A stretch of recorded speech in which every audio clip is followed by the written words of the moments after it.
स्वागत है दोस्तों आप सभी का आपके अपने YouTube चैनल आर के विद एजुकेशन पर। दोस्तों आज हमारी जो बाल विकास और शिक्षा शास्त्र की जो टॉपिक वाइज प्रश्नोत्तरी चल रही थी उसके आज भाग 31 में 25 प्रश्नों पर हम चर्चा करने वाले हैं। हमारी जो पहली यूनिट है बाल विकास और शिक्षा शास्त्र की, बाल विकास और शिक्षा शास्त्र की जो पहली यूनिट हमारी है उस जो क्या नाम है उसका, विकास और वृद्धि, विकास और वृद्धि नाम से जो हमारी टॉपिक यूनिट है वो तो हमारी हो चुकी है कंप्लीट। आज हम जो दूसरी यूनिट है हमारी जो व्यक्तित्व के नाम से दे रखी है, तो व्यक्तित्व से संबंधित इस भाग में 25 प्रश्न करने वाले हैं। यदि आपको इन प्रश्नों की पीडीएफ चाहिए तो आप हमारे टेलीग्राम चैनल है आर के विद एजुकेशन, उसको ज्वाइन जरूर कर ले। और अगर यूट्यूब चैनल पर पहली बार विजिट कर रहे हो तो यूट्यूब चैनल को सब्सक्राइब जरूर कर दें। ये जो प्रश्न होने वाले हैं पिछली परीक्षा में पूछे गए प्रश्न है तथा इनकी जो परीक्षा में पूछे जाने की संभावना बहुत प्रबल होती है। ये बार बार में रिपीट होते रहते हैं ऐसे वाले प्रश्न है। तो हम इस वीडियो में 25 प्रश्न हमने लिए हैं व्यक्तित्व से संबंधित, तो उन सभी प्रश्नों पर आज इस वीडियो में चर्चा करेंगे। तो देख लेते हैं आज का पहला प्रश्न कुछ इस प्रकार से है। तो इसमें दे रखा है व्यक्तित्व का शाब्दिक अर्थ है। ऑप्शन 1 दे रखा है गुणों का समूह। ऑप्शन 2 दे रखा है बाह्य और आंतरिक विशेषताओं का समूह। ऑप्शन 3 दे रखा है मानसिक प्रक्रियाओं का समूह। ऑप्शन 4 दे रखा केवल शारीरिक संरचना। ऑप्शन 5 दे रखा अनुत्तरित प्रश्न। तो व्यक्तित्व का जो शाब्दिक अर्थ है वो बाह्य और आंतरिक विशेषताओं का जो समूह होता है वो होता है व्यक्तित्व। तो सही आंसर इसका हो जाएगा ऑप्शन नंबर हो जाएगा इसका बी। और क्या नाम से गिलफोर्ड नामक एक मनोवैज्ञानिक है, उनकी परिभाषा भी है। कुछ परिभाषाएं मैं आपको साथ के साथ बताता चलूंगा, तो आप हो सके तो आप इनको याद करने की कोशिश करें कि विभिन्न गुणों का समन्वित रूप क्या कहलाता है, व्यक्तित्व कहलाता है। समन्वित रूप व्यक्तित्व कहलाता है, यानी कि बाह्य और आंतरिक विशेषताओं का समूह क्या हो गया, हमारा व्यक्तित्व हो गया। यानी विभिन्न गुणों का समन्वित रूप ही व्यक्तित्व है। यह परिभाषा है गिलफोर्ड की। इसके अलावा कुछ एक दो मनोवैज्ञानिक और है जिनकी परिभाषाएं, एक है आलपोर्ट नामक जो मनोवैज्ञानिक है। इनकी जो व्यक्तित्व से संबंधित जो परिभाषा है वो काफी ज्यादा इंपॉर्टेंट परिभाषा है। तो उनकी परिभाषा कुछ इस प्रकार से है कि व्यक्तित्व उन मनोदैहिक विशेषताओं का गत्यात्मक संगठन है जो वातावरण के साथ उसके अपूर्व समायोजन को प्रकट करता है। हो सकता है शायद मैंने जो बोला आपको समझ में नहीं आया हो, लेकिन आगे मैं इसको और विस्तार से समझा दूंगा। ये जो परिभाषा है आलपोर्ट की, तो इसका जो सही आंसर रहेगा ऑप्शन नंबर बी इसका सही आंसर रहेगा। इसके बाद में अगला प्रश्न हमारा है व्यक्तित्व का अध्ययन सबसे अधिक किसके लिए उपयोगी है। ऑप्शन 1 दे रखा है शिक्षकों के लिए। ऑप्शन 2 दे रखा है मनोवैज्ञानिकों के लिए। ऑप्शन 3 दे रखा है छात्रों के लिए। ऑप्शन 4 दे रखा है उपरोक्त सभी के लिए। और ऑप्शन 5 दे रखा है अनुत्तरित प्रश्न। तो व्यक्तित्व का अध्ययन शिक्षकों के लिए भी आवश्यक है, मनोवैज्ञानिकों के लिए भी आवश्यक है और छात्रों के लिए भी आवश्यक है। तो सही आंसर इसका हो जाएगा ऑप्शन नंबर डी इसका सही आंसर रहेगा। व्यक्तित्व में बाह्य रूप के आधार पर हम व्यक्तित्व को परिभाषित नहीं कर सकते। व्यक्तित्व को हम बाह्य रूप के आधार पर, यानी बाह्य उसका जो मतलब बाहर से व्यक्ति कैसे दिखता है उसके आधार पर हम किसी के भी व्यक्तित्व या पर्सनालिटी को परिभाषित नहीं किया जा सकता। बाहरी रूप को देखकर व्यक्तित्व को परिभाषित नहीं किया जा सकता। व्यक्तित्व को परिभाषित नहीं किया जा सकता, परिभाषित नहीं किया जा सकता। और व्यक्तित्व जो शब्द है, व्यक्तित्व जो शब्द है लेटिन भाषा का शब्द है। लेटिन भाषा के परसोना शब्द से लिया गया है। परसोना शब्द और जिसका अर्थ क्या होता है, जिसका अर्थ होता है मुखौटा या मास्क या नकाब। मुखौटा, नकाब या इसको बोल सकते हैं मास्क। तो व्यक्तित्व का अध्ययन सबसे अधिक किसके लिए आवश्यक है, शिक्षकों के लिए भी आवश्यक है, मनोवैज्ञानिकों के लिए भी आवश्यक है और छात्रों के लिए भी आवश्यक है। तो सही आंसर हो जाएगा इसका ऑप्शन नंबर डी। इसके बाद में अगला प्रश्न है हमारा व्यक्तित्व के विकास पर सबसे अधिक प्रभाव डालने वाला कारक कौन सा है। ऑप्शन 1 दे रखा है वंशानुक्रम। ऑप्शन 2 दे रखा है पर्यावरण। ऑप्शन 3 दे रखा है दोनों ए और बी। ऑप्शन 4 दे रखा है केवल शारीरिक बनावट। ऑप्शन 5 दे रखा है अनुत्तरित प्रश्न। तो व्यक्तित्व के विकास पर सबसे अधिक प्रभाव डालने वाला जो कारक है वो वंशानुक्रम भी है, वातावरण भी है। सही आंसर इसका रहेगा ऑप्शन नंबर सी। और हमने फर्स्ट यूनिट में पढ़ा भी है वुडवर्थ की जो परिभाषा है वो भी इससे रिलेट करती है कि बालक का जो विकास होता है वो उसके पर्यावरण और आनुवंशिकता का क्या होता है, गुणनफल होता है। पर्यावरण और आनुवंशिकता का गुणनफल होता है। तो सही आंसर इसका रहेगा, दोनों इसमें उत्तरदायी होते हैं व्यक्तित्व के विकास पर। तो सही आंसर हो जाएगा इसका ऑप्शन नंबर सी। इसके बाद में अगला प्रश्न हमारा फ्राइड के अनुसार व्यक्तित्व का सबसे महत्वपूर्ण घटक है। ऑप्शन 1 दे रखा ईड। ऑप्शन 2 दे रखा ईगो। ऑप्शन 3 दे रखा सुपर ईगो। ऑप्शन 4 दे रखा अवचेतन मन। ऑप्शन 5 दे रखा अनुत्तरित प्रश्न। तो व्यक्तित्व का जो मॉडल दिया है फ्राइड ने, इनका जो मॉडल है उसको बोला जाता है संरचनात्मक मॉडल या गत्यात्मक मॉडल है। ये इनका जो मॉडल है उसको बोलते हैं संरचनात्मक या गत्यात्मक जो मॉडल है वो इसको बोला जाता है। तो इसके अनुसार जो फ्राइड ने व्यक्तित्व का सबसे महत्वपूर्ण घटक बताया वो बताया ईड को। किसको बताया, ईड को, क्योंकि ये शैशवावस्था से प्रारंभ हो जाता है। शैशवावस्था से ये प्रारंभ हो जाता है। ईड का जो प्रारंभ है शैशवावस्था में भी हमको देखने को मिलता है। हमने उसमें पढ़ा है, ये जो मनोलैंगिक सिद्धांत था उसके अंदर भी हमने इसको पढ़ा है। मनोलैंगिक सिद्धांत था सिगमंड फ्राइड का। और इसके अंदर हम पढ़ेंगे एक तो व्यक्तित्व का जो मनोगति की विश्लेषणात्मक जो सिद्धांत है वो पढ़ेंगे, और एक इनका दो सिद्धांत इसके अंदर हम पढ़ेंगे। एक तो जो ये अवचेतन मन स्थलाकृति मॉडल इसको बोलते हैं, और एक है इनका संरचनात्मक गत्यात्मक मॉडल, जिसमें हम सुपर ईगो, ईगो और ईड के बारे में विस्तार से पढ़ेंगे आने वाले प्रश्नों में। तो सही आंसर इसका रहेगा ऑप्शन नंबर ए, ईड। इसके बाद में अगला प्रश्न है हमारा, प्रश्न नंबर 5 है, व्यक्तित्व का मुख्य उद्देश्य क्या है? ऑप्शन 1 दरखा है जीवन की समस्याओं का समाधान करना, ऑप्शन 2 दरखा सामाजिक अनुकूलन, ऑप्शन 3 दरखा है शिक्षा का प्रसार, ऑप्शन 4 दरखा आत्मज्ञान, ऑप्शन 5 दरखा अनुत्तरित प्रश्न। तो व्यक्तित्व का जो मुख्य उद्देश्य है वह है सामाजिक अनुकूलन। जीवन की समस्याओं का समाधान करना हो सकता है, लेकिन ज्यादा जो सही आंसर वो मिलेगा अपन को मिलेगा सामाजिक अनुकूलन के अंदर। तो सही आंसर इसका रहेगा ऑप्शन नंबर बी। और इसका एग्जाम में जो आंसर माना है वो भी क्या माना है? ऑप्शन नंबर बी इसका सही आंसर माना है, सामाजिक अनुकूलन। क्योंकि सामाजिक अनुकूलन में जीवन की जो समस्याएं आती है उनका समाधान करना भी इसी के अंदर इंक्लूड हो गया। तो ज्यादा जो बेटर आंसर है वो है इसका बी। बी आंसर इसका सही रहेगा, ऑप्शन नंबर बी इसका रहेगा उत्तर सही। इसके अलावा एक परिभाषा मैं आपको और बता देता हूं, जो है केटल की जो परिभाषा है वो परिभाषा कुछ इस प्रकार से है कि व्यक्तित्व वह चीज है जिसके द्वारा हम भविष्यवाणी कर सकते हैं कि कोई व्यक्ति किस परिस्थिति में क्या करेगा। तो ये परिभाषा है केटल की। किसकी है परिभाषा? केटल की है। केटल की परिभाषा है कि व्यक्ति किस परिस्थिति में क्या करेगा उसकी हम ये भविष्यवाणी कर सकते हैं। यानी कि इसकी जो परिभाषा लिखी हुई है लैंग्वेज में इस प्रकार से है कि व्यक्तित्व वह है जिसके द्वारा हम ये भविष्यवाणी कर सकते हैं कि कोई व्यक्ति किसी परिस्थिति में क्या होगा। तो सही आंसर इसका रहेगा ऑप्शन नंबर बी। और ये परिभाषाओं को आप थोड़ा सा सुन लें और कोशिश करें याद करने की तुरंत ही। इसके बाद में अगला प्रश्न है हमारा, प्रश्न नंबर 6 है, व्यक्तित्व विकास में सबसे महत्वपूर्ण समय होता है। ऑप्शन 1 दरखा बचपन, ऑप्शन 2 दरखा है ऑप्शन 2 दरखा किशोरावस्था, ऑप्शन 3 दरखा वयस्कता, ऑप्शन 4 दरखा वृद्धावस्था, ऑप्शन 5 दरखा अनुत्तरित प्रश्न। तो व्यक्तित्व विकास में सबसे महत्वपूर्ण जो समय होता है वो होता है व्यक्ति का बचपन। सही आंसर इसका रहेगा ऑप्शन नंबर ए। व्यक्तित्व का शारीरिक विकास के लिए भी, मानसिक विकास के लिए भी, और भी जितने भी हमारे शरीर में परिवर्तन होते हैं उन सभी के लिए जो सबसे महत्वपूर्ण जो समय होता है वो होता है बचपन। क्या होता है? बचपन। सही आंसर इसका रहेगा ऑप्शन नंबर ए। इसके बाद में अगला प्रश्न आ जाएगा हमारा, प्रश्न नंबर 7 है, व्यक्तित्व का अध्ययन किस शाखा से संबंधित है? ऑप्शन 1 दरका समाजशास्त्र, ऑप्शन 2 दरका मनोविज्ञान, ऑप्शन 3 दरका अर्थशास्त्र, ऑप्शन 4 दरका शिक्षा, ऑप्शन 5 दरका अनुत्तरित प्रश्न। तो व्यक्तित्व का अध्ययन जो शाखा के अंतर्गत किया जाता है वो होता है मनोविज्ञान। सही आंसर इसका हो जाएगा ऑप्शन नंबर बी। सही आंसर रहेगा इसका बी।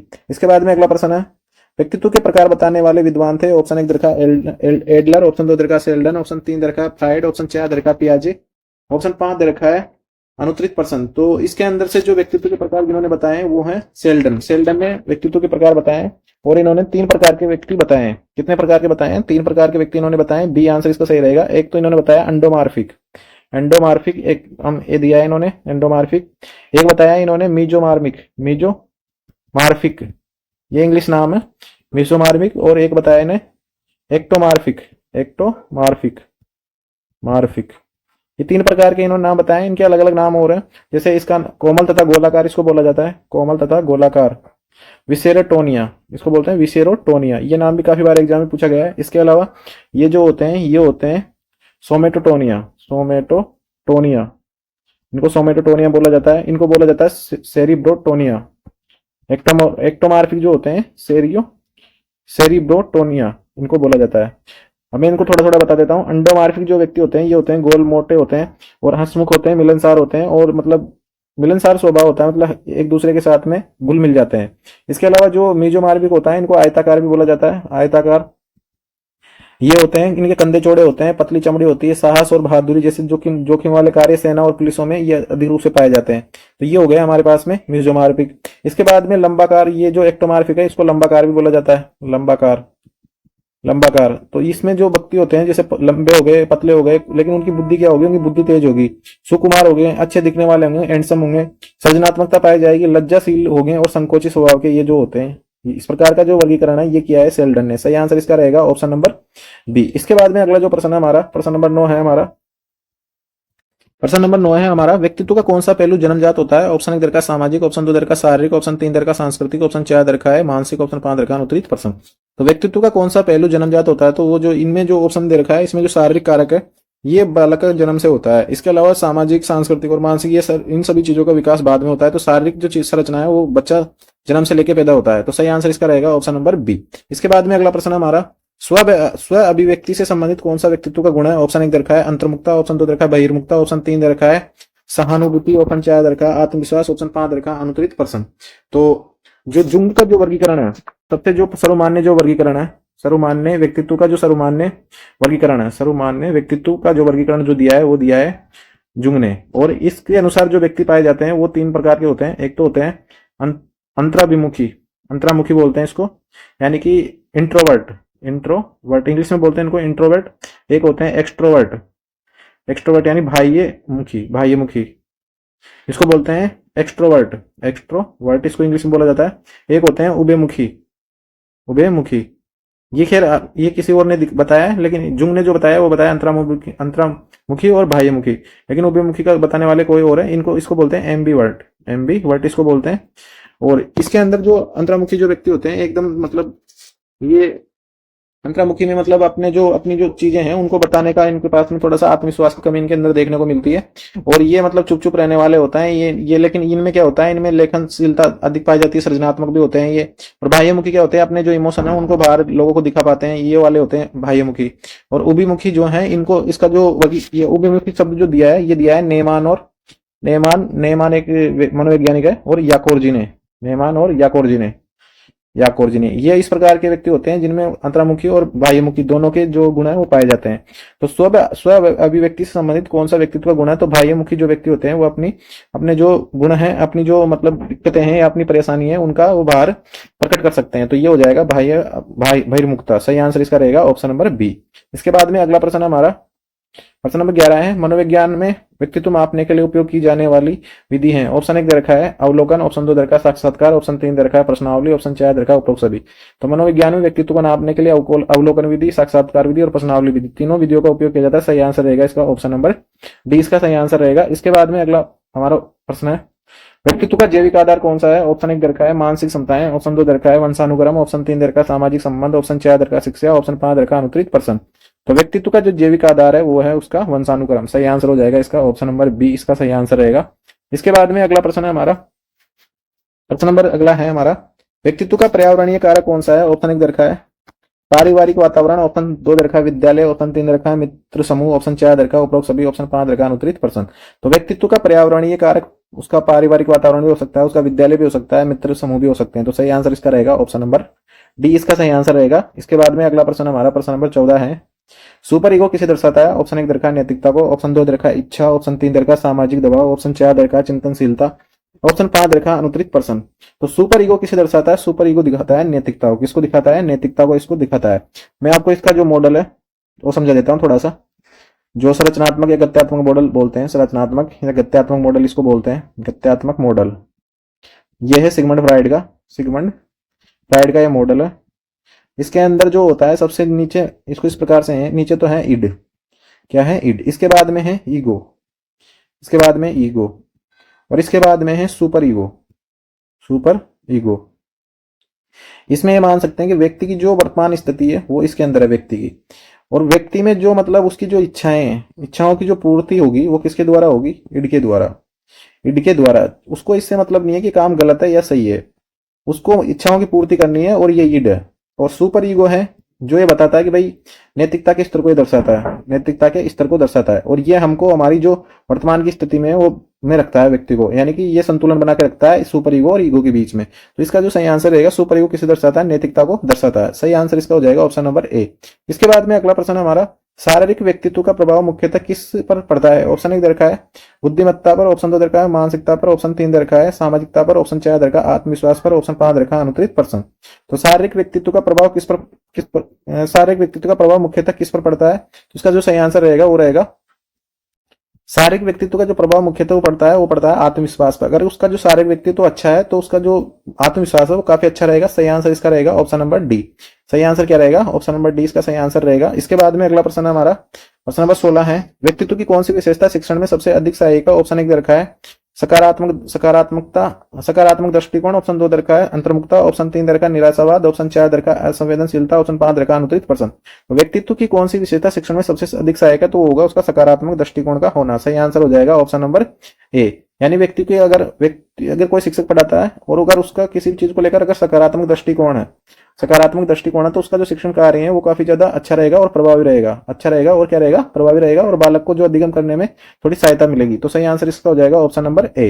इसके बाद में अगला प्रश्न हमारा प्रश्न नंबर 17 है, पियाजे के अनुसार व्यक्तित्व विकास का आधार है, ऑप्शन 1 दे रखा है संज्ञानात्मकता, संज्ञानात्मक विकास, ऑप्शन 2 दे रखा है नैतिकता, ऑप्शन 3 दे रखा है शारीरिक संरचना, ऑप्शन 4 दे रखा है मानसिक संघर्ष, ऑप्शन 5 दे रखा है अनुकूलित प्रश्न। तो पियाजे का तो सिंपल सा बात है, पियाजे ने जो बात की है वो संज्ञानात्मक विकास पर बात की है, तो इसका सही आंसर रहेगा संज्ञानात्मक विकास। और व्यक्तित्व विकास का आधार भी इन्होंने इसी को माना है, संज्ञानात्मक विकास को। यानी कि जैसे जैसे बालक बड़ा होता है उसका जो संज्ञानात्मक विकास है उसके व्यक्तित्व पर निर्भर करता है, या व्यक्तित्व उसके संज्ञानात्मक विकास पर निर्भर करता है। सही आंसर हो जाएगा इसका ऑप्शन नंबर ए।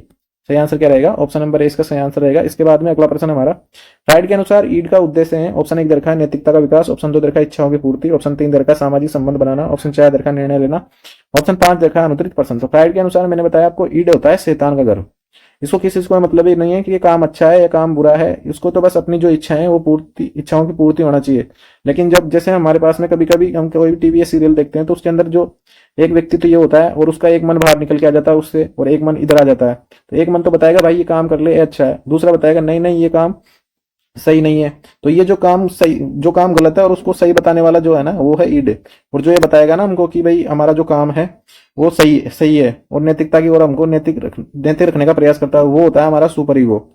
और जब व्यक्ति खुद निर्णय लेता है ना बीच में, ये होता है ईगो, जो दोनों के बीच में संतुलन बनाएगा। निर्णय तो हमको खुद को ही लेना है, लेकिन ये दोनों हमारी, अगर ईड हावी हो जाता है तो हम उस काम को कर लेते हैं, और अगर सुपर ईगो हमारे ऊपर हावी रहता है तो हम उस काम को नहीं कर पाते हैं। तो ये इस प्रकार का एक सिद्धांत चलता है, ये है सिगमंड फ्राइड का गत्यात्मक मॉडल इसको बोलते हैं। और इसके बाद में इनका एक सिद्धांत और है, उसके बारे में चर्चा करेंगे। तो ये इसका सही आंसर रहेगा बी। इसके बाद में अगला प्रश्न है हमारा, बिग फाइव थ्योरी में कुल कितने गुण होते हैं? ऑप्शन 1 दे रखा है 3, ऑप्शन 2 दे रखा है 5, ऑप्शन 3 दे रखा है 7, ऑप्शन 4 दे रखा है 10, ऑप्शन 5 दे रखा है अनुत्तरित प्रश्न। तो बिग फाइव थ्योरी में जो होते हैं गुण होते हैं वो होते हैं 5। ये भी सिद्धांत है बिग फाइव थ्योरी, ये भी हम आगे पढ़ेंगे, आगे और प्रश्न आएंगे उसके अंदर। तो सही आंसर इसका रहेगा ऑप्शन नंबर बी। इसके बाद में अगला प्रश्न है हमारा, कौन सा तत्व व्यक्तित्व के बाहरी रूप को व्यक्त करता है? ऑप्शन 1 दे रखा है इसका व्यवहार, ऑप्शन 2 दे रखा है दृष्टिकोण, ऑप्शन 3 दे रखा है गुण, ऑप्शन 4 दे रखा है बाहरी रूप, ऑप्शन 5 दे रखा है अनुत्तरित प्रश्न। तो कौन सा तत्व व्यक्तित्व के बाहरी रूप को व्यक्त करता है? तो उसका आंसर रहेगा व्यवहार।